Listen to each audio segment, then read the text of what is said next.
And in a related story, 54 COVID-19 patients are fighting for their lives in the intensive care unit, while 1,289 others are admitted in various hospitals as the number of new infections remains on an upward trend.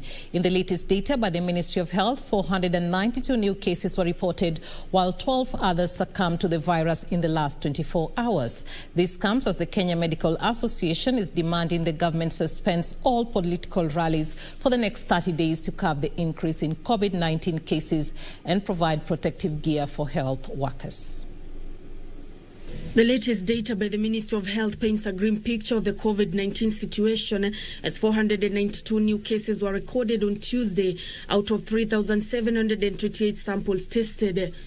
This translates to a positivity rate of 13.2% in the last 24 hours.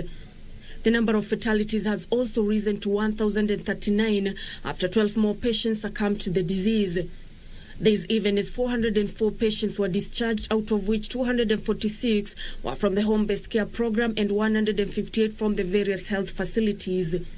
Currently, 1,289 patients are admitted in hospital, with 54 being under the intensive care unit, 25 of whom are under ventilator support and 29 on supplemental oxygen.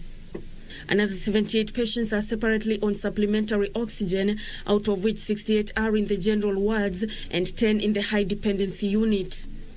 The total number of confirmed cases to date in Kenya stands at 57,093. And as the ministry continues to give grim numbers, the Kenya Medical Association wants the government to hire more healthcare workers to ensure every Kenyan has access to the highest attainable standard of healthcare. In their raft of demand, the medics also want the government to provide adequate and quality personal protective equipment to the healthcare workers, implement the compensation plan, pay salaries on time, equip COVID-19 isolation facilities, coordinate testing and contact tracing, and fast-track formation of a health service commission to sort the perennial health workers' issues and ensure quality health services. Further, in order to curb community spread of the virus, the association wants the government to ban all large gatherings for a period of no less than 30 days and force adherence to the Ministry of Health guidelines for the bars, restaurants and clubs, reinstitution of restriction of movement within counties experiencing a spike in cases, and that preventive measures are enhanced in schools by linking them to healthcare services. Nancy Okware, Channel 1 News.